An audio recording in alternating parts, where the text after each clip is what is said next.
welcome to the CTF Underground Podcast, CTF all that. Now your host, my boy, from the hood, Alb and Money Axidus. Let's go.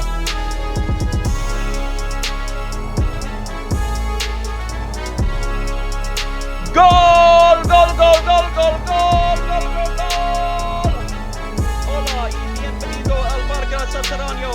They capture the flag. Todo CTF, todo el tiempo. Démosle la bienvenida a sus anfitriones, Alberto y Angelos.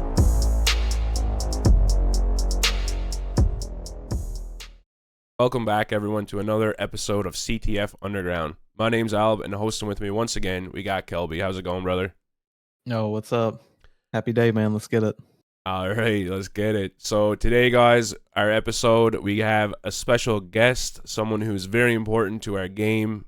Probably would not be having as much fun if we didn't have him playing the game and working on it. The one and only Axidus. How's it going, brother? Thanks, man. Appreciate the love. Yeah, it's going good. How are you guys doing? Pretty good. I can't complain. No one listens. Yeah, all good. Not sure who Axidus is, but I'm excited about this one.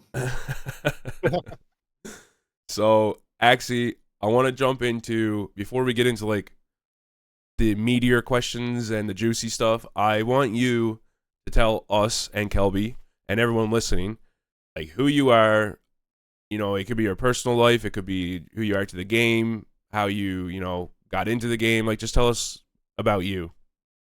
So my real name's Travis. I am a 36-year-old IT nerd. I love computers. I love playing guitar. And I love working on dorky things in my spare time. And Infantry is a passion project for me, and it's a beloved game. It's helped me with my career. It's just helped me with creative pursuits. And I could say more, but in a nutshell. How, when you say it helped you with your career, what do you mean? So I didn't realize I was doing IT work at the age of 12 when I was like poking around in these game editors. But a lot of the skills I learned, or I don't know, I guess just editing the game and then like observing what changed, doing that over and over again, it's a form of programming. I didn't realize it at the time, but it really helped sort of the IT critical thinking you need to troubleshoot issues and work on stuff, essentially. That makes sense.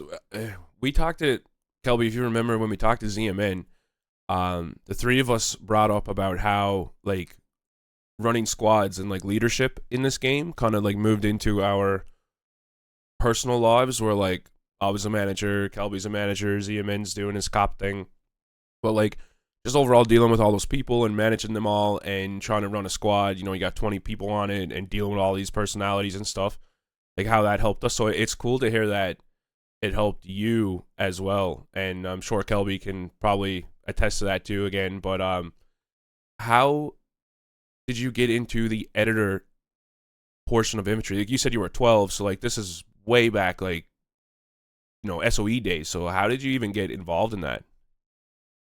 Yeah, I mean, maybe it didn't start at 12, actually, now that I think about it. In a way it did, because, I'm sure Infantry, a lot of people had to type fast, or it helped them type fast.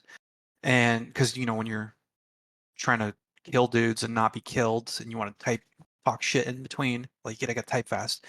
And I think that started the ability to do things on the computer much easier. And so it just became natural to, like, poke around and be more curious. But really the editor started with Free Infantry, first version. AirX, I think, released in like 2006, 2007. And there's this silly little zone called Fantasy Zone that was just like 8-bit pixels, and it was just like, standard fantasy class mage knight. And I was like, all right, I didn't know you could do that in Infantry. Like, it was the first time somebody made a zone that was not like the standard assets. And so I started to view the game as more of an engine than like oh, it's just CTF zone or it's just skirmish zone. The engine's a lot deeper than the game modes that we play, and I was just kind of interested in exploring that, and that's kind of how I got started. I think it's cool that you bring up Aerox and those things because I remember I was a kid too. I don't know, like 13 or 14, and Aerox was the guy who introduced me to Wireshark. So like he's doing all this packet sniffing, trying to detect network data going in and out of infantry for whatever he's working on. And I'm just like, man, this is so cool. So even for me, like on the IT lens, I can relate to, yeah, that eventually does lead into this tool that you have on your tool belt, which IT professionals talk about all the time, where we're not just like programmers, we're just IT experts. I think anyone, whether it's CS, IT, IS, any of these fields of ration, they can kind of relate the same way. So I think infantry and even other games, like, did you play other games before infantry, or would you say this was your first like real take two on a computer game? Yeah, I played other games. I played Warcraft and StarCraft. StarCraft was obviously awesome for its custom map settings and creating games that way too. That spawned a lot of popular games like League of Legends. Um, but yeah, other than that, I was just a console gamer at first, and then Infantry was like my first online game, other than Yeah. StarCraft, Warcraft, and that's where I stopped going outside and playing with the kids, the neighborhood kids, and I just was locked into the computer. You did what? No, but like staying on the topic of infantry, I think most folks listening to this, they know you as Axidus developer slash D and O heavy. So I've seen you play a few classes in game and whatnot. Beyond heavy, are there some classes you really like playing? Are there more classes you want to play? Like, what's that experience like for you? I love playing every class and every role, to be honest. Engineer's the hardest in terms of like unrusting. So I'm hesitant to play medic engineer because my tendencies, like the combat class tendencies, come out, and it's like, oh, game's over because I wasn't playing safe. Yeah. But I love the depth of this game, and I'll pick a class, squad leader or infantry. Do you But find engineers harder when you turn your mic off and don't communicate with the team you're playing with? I don't know if harder is the word, Yes. maybe just more fun. very difficult. Oh, that's funny. I agree with the engineer thing being the hardest class. It's something that is the most fun in my opinion when you have like a decent team and you're not just literally mining the entire game. But it is hard. I started out with that class. It was like the one that I saw long life friend Smeagol played it, and then that's just how I got into it. And like when I first came back, I was like, I'm just playing engineer because it's the hardest, and I think I'll unfade the fastest by playing it because it's just so many buttons and so much things you're doing. So I like that you like that class, and I've been watching you play that. But I've also been seeing you play like medic, SL, O and D heavy, which you're like super aggressive as heavy, and I love that. Is that like your normal? Like, is that what you like to do? Be aggressive in your heavy playing? Yeah, so my D heavy was bad for a very long time. I just didn't respect the repulsor charge, and it took a lot of bad deaths and years to kind of thread that needle. And I think I have a good D heavy style that I don't get to play very often.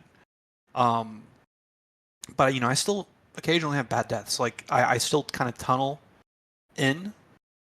Um, so I think O heavy is probably a better role for me. It's more forgiving when you rack up the deaths on O. You can always just Yeah. blame the imps because they didn't rep something. We're used to it. Exactly. I was playing against you. I think it was yesterday, and I was infill, and like I was trying to get behind you a few times as you played up a lot. But I can tell you as an infantry, like without that infill class and like aggressive imps to repulse you, it's harder to play against you than the heavies that sit back and just shoot AC sporadically down the hallway because you're like up in my face and you're SCing me as your imps drain me. It's more difficult style that you play, in my opinion. Anyway, I like it. I appreciate that. I think it's more risky to do Yeah. that, and I understand why people don't do that. Especially because it could just take one run and game's over. Like me and Amok I think I troll Amok more, but he attaches to me so often and immediately dies. People are not used to how I play too, so that shifts everything. But when you can synergize with people and you play a certain way, it's beautiful. Yeah, I think, Albert brought it up. You do play like a more aggressive one, and it is high risk, high reward, like you said. I think you can deal a lot more damage than the folks who are sitting in the back working on their bounty. But at the same time, like I've played against you in OVD or something, you guys are crushing us for the longest time at A7. One rep charge and you're done, man. Like that's it. Yep. Like Yep. it's still flirting with that line of disaster. It And like is. when I'm working with new heavies or new players to the game, it's like you can play this way and you're gonna do more damage up close, but you've got to be like very aware of how close you are to getting trapped on a wall. So I have had games where it's like, I'm sure Axie's NG behind him has built up 200 talks. Doesn't matter. I landed a rep charge. I caught him. I caught the medic. This is my base now. But I agree, like as someone that used to play defense too, I liked having that aggressive style. I played with Pack back in the day. That was my D heavy guy. He's up in your face, MMLing, demoing if you got too close to him. I think it's almost like the meta's transition to a more passive heavy where they're just sniping with ACSC from the back, or maybe they're just MLing from the back. And while it is effective, it's also easily punished. We actually saw that a little bit in Albert's game against you guys. I think it was week 1. You guys correct me if I'm wrong, where you guys were kind of playing this passive defense at A7. Material's not very up close, and the OMs are just raining hell on your turret. So it's win-lose, right? Like, yeah, you can get a stable base if your M's are strong enough to maintain that front line. But I think it's cool that you're willing to play this risky heavy that helps contribute to the front line as well. Yeah, and I think it also is the synergy, right? It's like how do I expect these players to play, and what are their strengths and whatnot. And I think maybe that aggressive D heavy style I cultivated was a result of being on mid-tier squads when I played. And I think like if we pair you with someone like Hearthbull, who's a psycho medic, you guys are probably going to get cleared every single run because you're just pushing up. He's pushing up. It's something special. You're either going to clear them or you're getting cleared. But I like it. Staying on the topic of infantry, you're kind of in this developer space right now where you're kind of the head dev for CTF. If you could identify what we'd refer to as an unconstrained dream state, so you've got all the resources all the time in the world, what would you do on infantry? Would it be new weapons, a brand new zone? What are your craziest ideas that you really just don't have time for? They're not really realistic right now.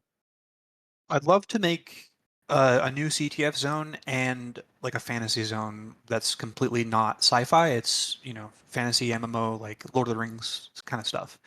For the CTF zone, I think the game could use a lot more refined scripting for different elements of it, and maybe explore different mechanics for how CTF is played. That new classes, new weapons, honestly everything. Like, I think though where the community's at is that people come back for the nostalgia, so they want to play what they remember having fun with. And so I think probably the best thing I can do in a practical state, I know you said more of a dream, pie in the sky kind of thing. The pie in the sky is that I work on this game until I die, and it's just that fun for me. I don't even have to play the game to have fun. I could just work on the game. Now, I will say it's not always fun at times, but no, don't say that. It's got to be taxing, very taxing with this community, man. Because sometimes I do like, oh, let me code all this fun stuff, and it's like, uh-oh, I broke something. I'm just spend a week fixing it, or abandon that idea. I know you kind of pitched it as this Lord of the Rings thing, like a fantasy zone. I think what you meant to say is Harry Potter, so I can appreciate it a lot. That sounds awesome. I can't Harry wait Potter. to play it. Let's do it. When you break something like that, actually, like, what's your like mental state on it? What do? Do you just like have a backup of, all right, I'm gonna change something, so I'll keep this backup and just like totally throw it away, or do you go back in and try to like change numbers, change your coding? Like what's your go-to there? I just fly by the seat of my pants. Like, I actually used to be very careful with everything in life, not just development. Like I'd have to question every single thing I did or said or thought, and at some point I got over that and I just started doing stuff. And specifically how it relates to this, I just code, and if I break something, I'll fix it. I'm probably not as careful as I should be, but I noticed that some people can be too careful, and then it leads to nothing getting done. And I just I have way too much going on. I just need to be able to shit some code out really quickly. And if it works, great. If it's not perfect, I can just patch it up real quick. That's kind of how I operate. I If it think that's was, yeah, I think that's like common mind of a developer. Whether you're doing game development, database development, website development, the right thing to do, like in a textbook, is do all this version control and roll back your changes if they don't work. But Yeah. there is an ego to a developer, all of us, that says, "Oh, I broke it. I can fix it without rolling back." And I think in 99% of the time, that's what we do. And we'll try to hide it and say, "Yeah, I definitely, rolled the whole thing back and started over." No, we didn't. We're just trying to patch through it because we don't want to revisit the topic and have a version 3. We want to fix it with version 2. So I think that makes sense on the game side. Uh, what's the biggest thing you'd say you've broken on Infantry before? Like I've broken plenty of things in my corporate SAP systems, but I've never got into development on Infantry. What's the greatest break you've had? ooh, there's a lot. Like sometimes I've fucked up so bad that I've had like an internal sense of dread, like, uh-oh, I just ruined the game for everyone for the rest of time. But, once I calm down, I'm like, okay. Uh, there have been times where I've just recycled the zone and it crashes and no one's there to bring it back up. So that's the worst. When the game just fails to boot and no staff is there. Thankfully, that hasn't happened in a while. Recently, I think like a couple months ago, I added the skill infiltrator class announcement, and that's when I was first diving into the scripts, and I knew a lot less. And I think it was lagging the game my method of implementation. So as more and more people started to notice more and more lag, which I know I think is still kind of an issue, I think I fixed some of that. So hopefully that's been the worst, and that will be the worst. But fingers crossed. We'll see. Yeah, I think that sense of dread you mentioned, that's what I want the 10-man infils to feel when they mess up. Because I'm so sick of people messing this thing up, man. And it's very related to what we're talking about. So the same way Axie feels when he ruins the game, all you infils messing up 10-man are ruining the game for me. And that needs to weigh something on you. I know we talked about your dream state just now and like what you would like to see. That's probably not realistic. But what is it that you want to do, like, I guess not right now with the draft league happening, or maybe you could be working on it right now, like behind the scenes. But what's like your next passion project, or like what's your next project that you want to implement into the CTF zone for the players? Like, what is that next thing for you? Yeah, like during the off season, I had a couple ideas, and I sort of burned myself out because I was working way too much, and so I really just took my time and started taking my time to very casually implement some things, but some side events like a proper gladiator event that handles the respawns, and there's like coordinate pairings for offense and defense, and like different stages of the base. So, for example, you could run simulations like let's attack D7 and defend D7, and we're going to do it at the first point in the base, and then you can have it set up for the turret room.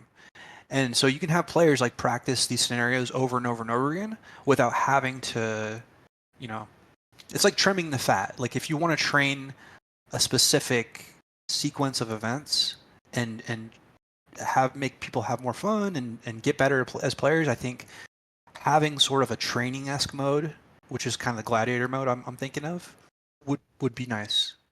There's other stuff like CTFX. I want to. The map is just too big, right? So there needs to be a way to handle the spawns like dynamically as the player counts adjust. And that's probably one of the hardest things about infantry to like get right. So those are kind of my first two goals, I'd say. All right, actually, so next topic for you. It's Draft League Season 2. You're a captain of a squad. I want to know how you, like, did you already know you wanted to be a captain of a squad in the Draft League? Did you get reached out to? Did you apply to it? And then, how did the process go? Was it, like, excitement when you were picking your team? Did you have a strategy done up? Like, get into that and let us know how all that went. Yeah. So, I mean, initially, just like draft season 1, I was like, I'll be a captain if no one else wants to be. It's not my preferred I like to be support in any way I can play in class. I'm communicative. I'm developer. Like there's also the conflict of interest, right? I've always thought maybe being a captain is a conflict of interest as a developer, but turns out it's okay. Unless I get accused of cheating, we'll see. We'll see how the remainder of the season plays out. It's already happened once. Yeah. So my after I learned that I was going to be a captain, yeah, I got a little bit of excitement. Like it, you know, this game is very competitive and people take it very seriously. And I love competition. I love competitive games, StarCraft, League. Like I'm high ranked in all these things, and I love nerding out about this kind of stuff. So it's nice when I get the chance to pick a group of players that I think I can play well with. And so really the strategy was let's tier everyone out that I've seen, not only from legacy skill and, collective opinions that I value, but also my in-game awareness of just like seeing how these people play out. So yeah, I mean, I think some of my draft picks may have not been the first person somebody else would have picked, but I knew that I would be successful with that player. And so Galaxy was obviously first one, and Chompy second, I think. Yeah, I mean, can't go wrong with those players, honestly. So a little bit of context, like preseason, I wasn't there for the draft, but I kind of had a breakdown with a few folks, maybe the day after, a few days after. I looked at your squad and right away I was like, this guy loaded up on fighters, and I love it because I mean, you can play a fighter or you can flex into that support role. Like I've seen you play engineer, I've seen you play SL. So like your first 5 picks, these are pretty much fighting picks, right? You've got Galaxy, Chompy, Shadow, Mites, and Tyrael. Even when it keeps going though, like Thiz, when you took Thiz, for example, who captained last season, did you know how versatile he could be, like deployed in different classes, or were you expecting him to fill like a designated role? I knew he was versatile, but I didn't realize how versatile he was and how strong he was. I knew he was strong, but like he's even surprised me, the level of his performance. So I'm really happy I picked up this. Yeah, and then like one more. I don't think I've seen this guy, so correct me. Maybe I'm just forgetting. Has Meep showed up to any of this? This is your number 8 pick. Have we seen Meep Meep this league? has not, and I Yeah. messaged him. I was really needing him as a medic or potentially a pack JT. Yeah. That way I could, because I can't afford to go off the O heavy right now. Yeah. But if I had a Meep, I could potentially play a SL. I could fill in any other role. But as is, it's like it's hard to come up with different drafts based on the activity. And Meep Yeah. is one of several people who don't show. Yep. So you're captaining the squad, like I said, a lot of fighters, and I keep mentioning on our other podcast, a lot of strong personalities. And obviously I'm talking about Mites and Tyrael. These guys have played a long time, they have their own view of the game. Then you have the newer guys like Chompy who are more adjustable. How's it been managing that difference? And I had similar conversations with Decker last season, but the same thing, like you've got this diverse group of personalities. Not everyone's always on the same page. As captain, how involved do you have to be in like micromanaging that? Or do you kind of just let it play out behind the scenes? I try to let it play out as much as possible because these are very experienced players. I don't want to talk down to them or say like my idea is better. Like I like to treat it as a democracy, but then observe how we perform and make adjustments accordingly. And it's it's been fun. Honestly, this group vibes pretty well for the most part, and I haven't really seen any issues. In terms of just like that kind of dynamic. Yep. Now, have we lost twice? Yes, but we can get into that if we want. You guys talked about it, and I think I agree with the sentiment from the last podcast. Yeah. So, Man, even though you've lost twice, you lost like it wasn't like you just got pushed over like 10-minute games or whatever. Like they were long games. They were both in the 40-minute marks, and you had a strong team. Like you were able to hold long. You didn't lose your base necessarily. I know like you not gave up, but you went 10-man 0 in last week's match, which I kind of like that call. You're getting close to that. Yeah. And, it's you can't hold home with double OT with those new adjustments, and you go 10-man 0. It's a move that I wish more people done. I said it in the championship match when I was commentating. I just want to see people doing that crazy stuff. Like get out of the traditional 5v5 and then swing home. Like, man, try something new. You went 10-man 0. It worked, you know? And Kelby brought up earlier about this. I wanted to ask you, did you make the call for him to go infill and from engineer, or was that like something that he was like, hey, I'm going to try this, or, you know, did someone else tell him? Like, how did that all like come to life? It's a little bit of a blur, but yeah, I feel like it was kind of a on the spot decision by him. I didn't mind it, honestly. Once you hit double OT, your turrets are probably gone. You know, there's just slight miscommunication, execution errors at the end of that game. I think it was a very, very close game. And then I attached in the caves, and that kind of sealed it. Yeah. We didn't really have anybody attaching to me. We didn't have TD, we didn't have ES, we didn't have anybody in the caves defending the flags. So, and then they had their turrets up, and that was GG. So that one little tiny mistake is what cost the game. We got cleared, like I think you said, like 13 and 15 times on offense. So, you know, when you look at areas of the game that if it was slightly better in this aspect, it would have created a butterfly effect in the other direction. Who knows? I think if you had the people, like if you had Meep show up, your number 8, who hasn't showed up yet, I mean, even if he came into a role, like you said, he could be medic, putting Galaxy on O. Your O is so much more strong with him on there. Or like if he plays the SL support class, it's, you know, you're strong again. And it's a number 8 pick. Like, why isn't he there? You know, why did this guy sign up? He kind of crippled your team by not showing up. You know, you pick a guy in that spot, he's very important to the 10-man team. But I will tell you, I told ZMN to text him to tell him to get on, and he said he would. So hopefully next week, you know, you have me, because I know like breakdance is kind of hit or miss on your team.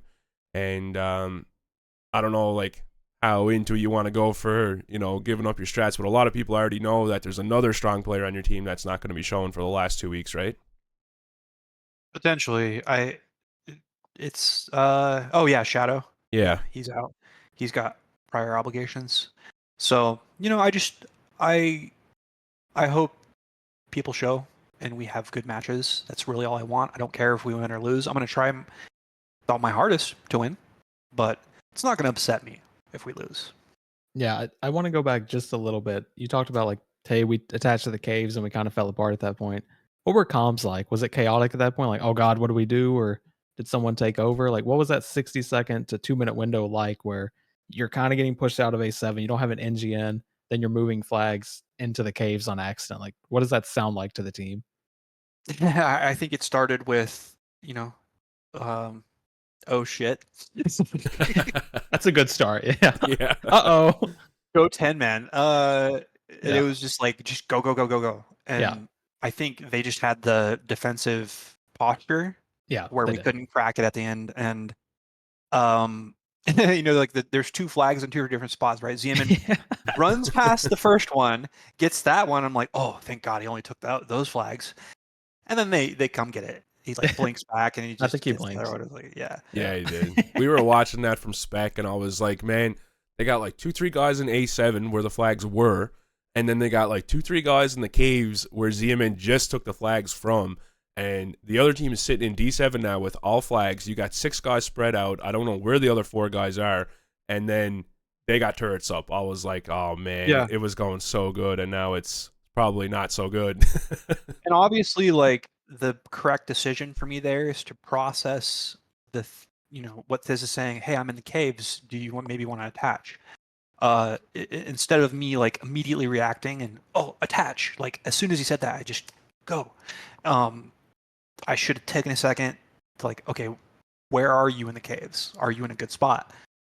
Had I done that, had I maintained my composure a little bit, you know, but the pressure of these games, that's what this competition brings out of you, is it puts you under pressure, and then you either sink or swim. And I sunk that game, but you know, it doesn't mean I'm gonna sink next time. No, it's true. I'm not gonna let that loss. I think we can beat any squad still. Kelby brings it up a lot in previous podcasts. He says when the lights come on, you know, it's the pressure when the lights legitimately, are on. Yeah, it's different. And you'll still have that small like subset of people like, nah, man, it's just a video game. It's the same. That is not true. If you're playing for anything in organized play, even like it's a rec league, you're playing different when there's everyone watching and judging what you're doing. So yeah, I mentioned on the other one, sure, we can say you lost composure and everything, but you guys were really close to winning that game against Ladies. So I thought it was a good job overall. I credit Thiz for it. I credit your heavy for it all the time. I love the squad you put together on paper. It it really frustrates me for all these squads, and this is dating back to the last league, the attendance issues folks are having. And it's easy for me to say that as someone not participating. I mean, part of the reason I'm not participating is I can't make that firm commitment. But Yeah. I keep seeing people saying, "Yep, I'm gonna join this thing." And sure, there's some they're like, "Hey, I can join." Caveat: I'm only available for 2 weeks. That's fine. But the folks signing up and then you're finding out after the fact, like after the draft, they can't make it. It's just murdering competition in this whole setting. I hate to see it. I hope eventually they can patch that up. And I don't know how many boilerplates they need up front that say like, "Hey, let people know prior to the draft what your attendance is going to look like." But it just sucks for competition. I agree.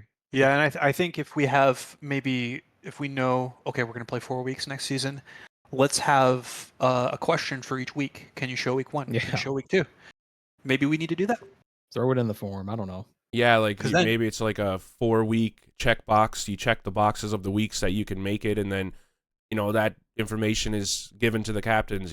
Shadow can only Yes. show the first 2 weeks, which ultimately don't really mean too much because the last 2 weeks are the playoffs, and you know more what I mean. important one. Yeah, Yeah. and maybe he falls from. I think he got him fourth or something, maybe third. Maybe round. he falls from there to whatever, seventh or eighth or even ninth, and you get the other players that are going to show 4 weeks, and all right, Shadow helps us get our points in the first 2 weeks, and then we get the more important people on the the upper picks, which actually matter or something. You know what I mean? At least it's and like the breakdance thing. I mean, he didn't show last week. I hope he's able to show the next 2 weeks because if he's in, you got Thiz freed up.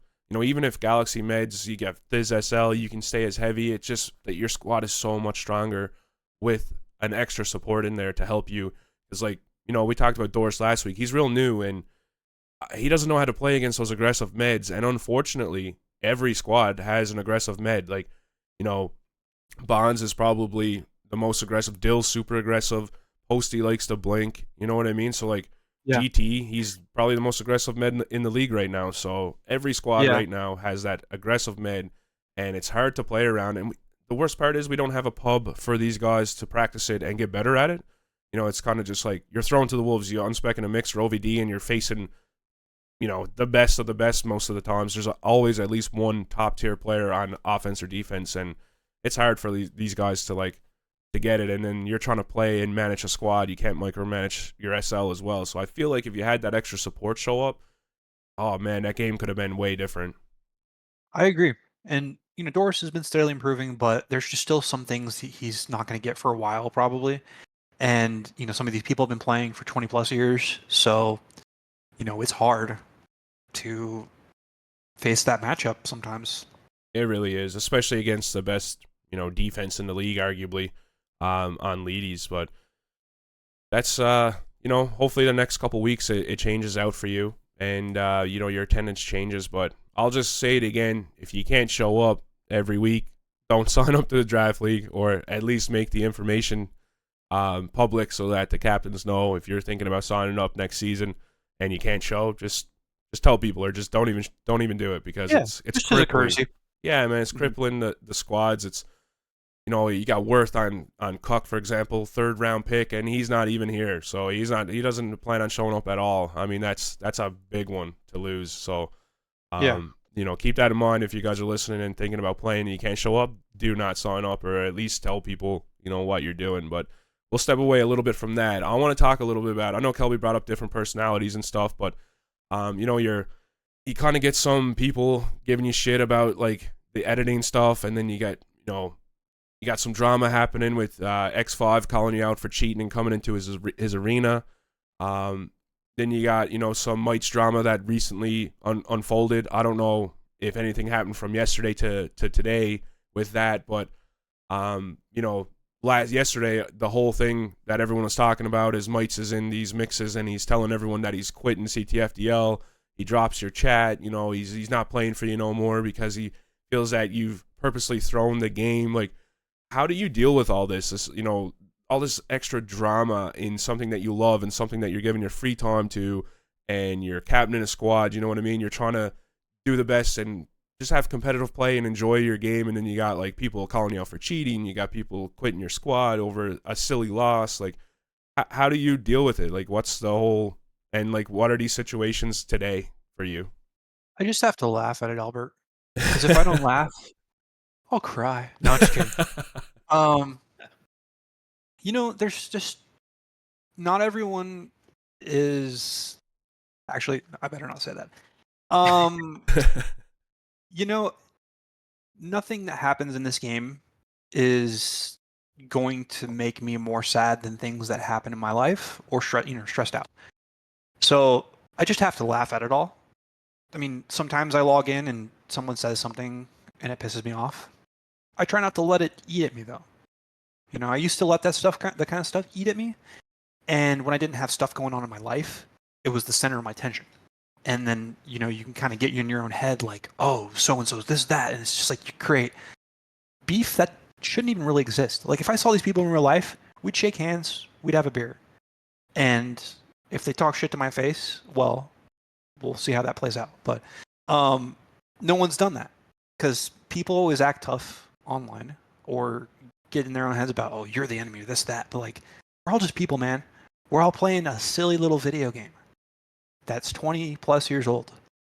Yeah, just get over yourselves. Yeah, that's my message. Like, chill out. It's a game, bro. Like, if this is upsetting you, I don't want to see what your real life looks like. Yeah, I even noticed it. Like you said, if you met these people in real life, it probably wouldn't be like that.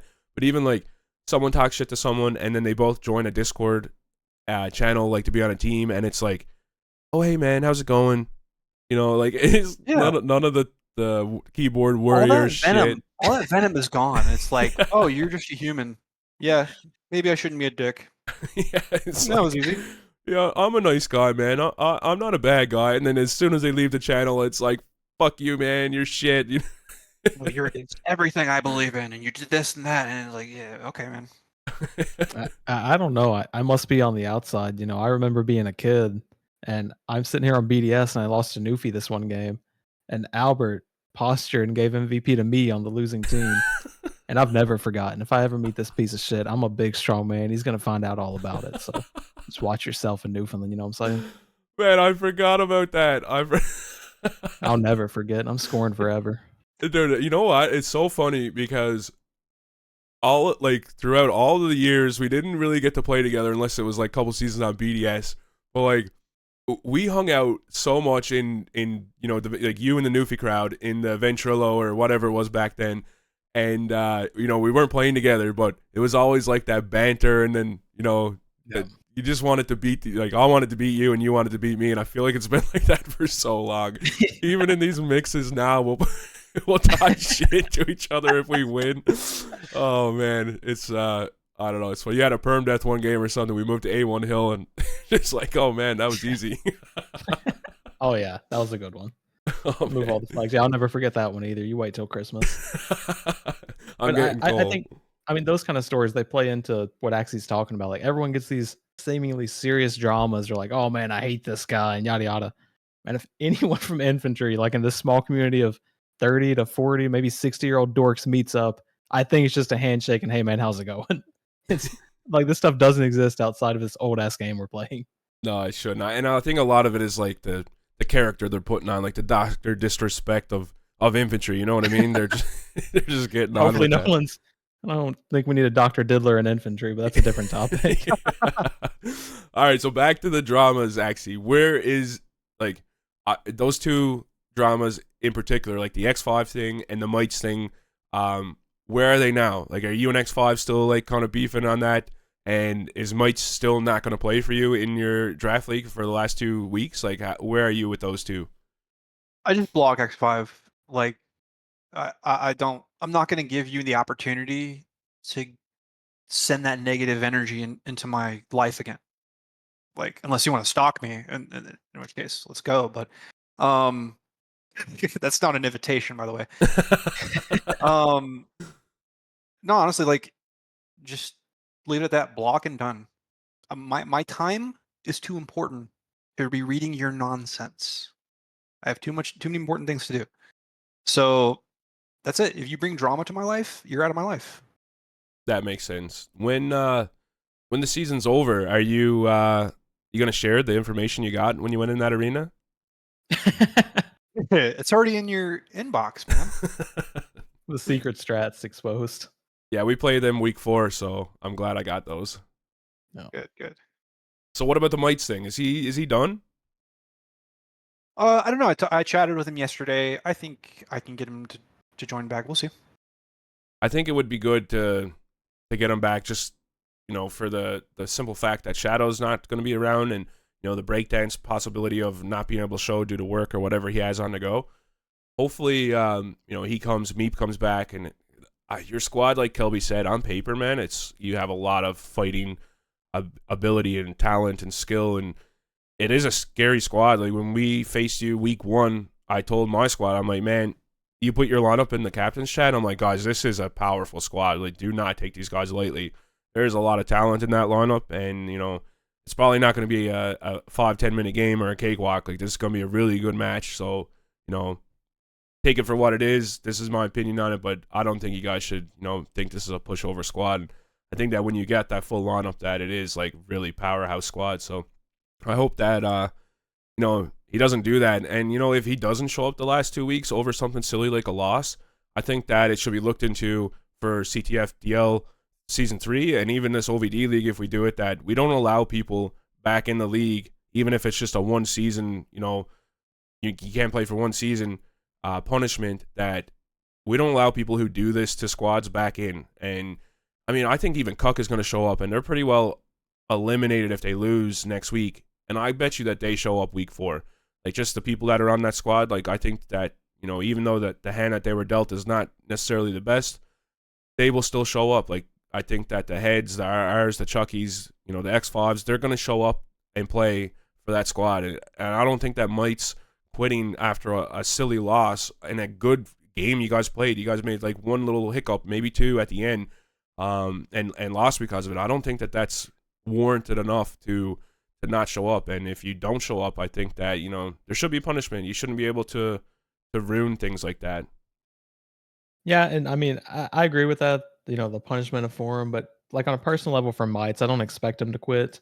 I think it's just a kind of goofy reaction to losing a game. Like we said, tough game, that close to winning, have it pulled away from you. You think it sucks, but I think a lot of us who are watching the game for fun, we want to see Mites come back and play again. I keep talking about that offense actually has at his disposal with Mites and Chompy, Mites doing the JT thing. Like, I want to see it as many more times as I can. So I'm rooting for him. I think they'll figure it out and they'll be okay. Yeah, for sure. Yep. And like you just said, Mites, Chompy, Axie, and throw Galaxy in there if they can get another Meep maybe for support class to show up. Yeah, on paper, hopefully we can execute. But it's just, I hope no one takes the game too seriously. Like, I get emotions run high, but at the end of the day, I hope just people are having fun. Hopefully.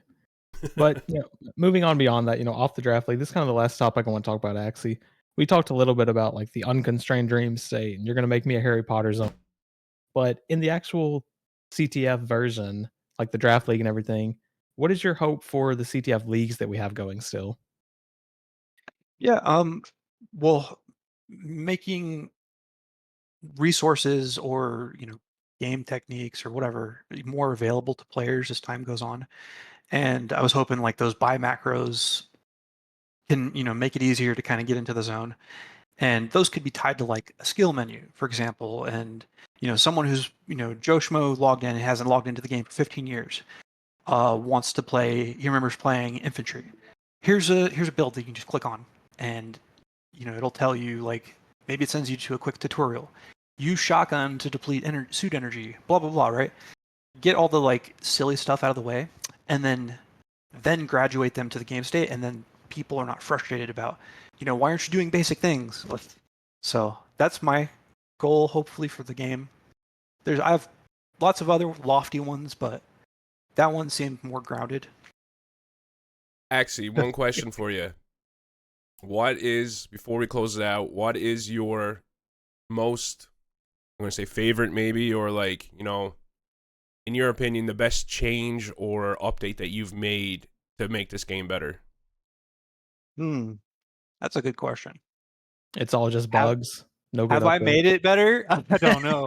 Man, Some people honestly, like maybe. that OVD arena thing that you made, like where you go in and it's like, hey, welcome to this arena, and like you got the non-playing team automatically, and you do the star reset and stuff like that's pretty good. Like especially for the state the game is in right now, where all of us competitive players who don't necessarily want to play pub can just come in, join an OVD arena. It's already set up for you, ready to go, and like you can do the star setup. I think that's pretty cool. I can't take credit for that. I think that was more Andro AEI. That was a little bit before I came in, but I agree that is an amazing tool. Like it's just automating. The host job in an OVD arena is taxing at times, and I think not everyone appreciates that or understands it. Like how much energy it takes to just keep getting like good games set up, because otherwise it's just the game's over immediately. Yeah. And no one's having fun. So that is like, I don't know who exactly implemented that, but shout out to that person. Andrew, AEI, most likely. Yeah, that one's pretty good. Is there anyone that you put in that, you're like putting up there on the top for you? Cloakers. What? The cloaker notification. Oh yeah. The Jackie one. Because I was watching a match back and I was just like reading spec chat. And I noticed everyone was saying like, there's something about Jackie all caps, and then somebody made a joke, I think Ace, like, oh, he should have his own like cloaker announcement. And I was like, I just stole that idea. I was like, you know what? I'll code that up in 5 minutes. Sure, why not? Or 2 seconds actually, because the code was already written. Just add a like if alias equals Jackie, change the statement to this. That's pretty good. I gotta say, actually, man, you've done a lot for this game. Like I say a ton that I appreciate the stuff that you're doing and how quick you do it, and just like everything, man, top to bottom. We need a change in the league play. Like you had it done in a couple hours there the other day. You've made these overtime changes on a whim for us. Within 24 hours of it being like brought up, it was put in, it was tested, it was deemed good, and it's working. So from me anyways, and I'm sure no matter what everyone else in the community says, I'm sure it's from them too. Like, thank you for your efforts and all the time you put in. I know you work 2 jobs and this is a hobby for you, so like hats off to you for what you've done, and thank you. We do appreciate it. Thank you so much. That means a lot to me. Yeah, for sure. So with that, guys, we're gonna wrap it up there. Thank you all for listening to our podcast, supporting it. Without you guys being interested in listening to this, we wouldn't have an outlet to do it or anyone to listen. So I appreciate you guys listening and everyone who's involved in helping it, with the graphics or the intro music. Kelby, thank you once again for being on here, and we'll see you guys after week 3 matches on Tuesday. Take care.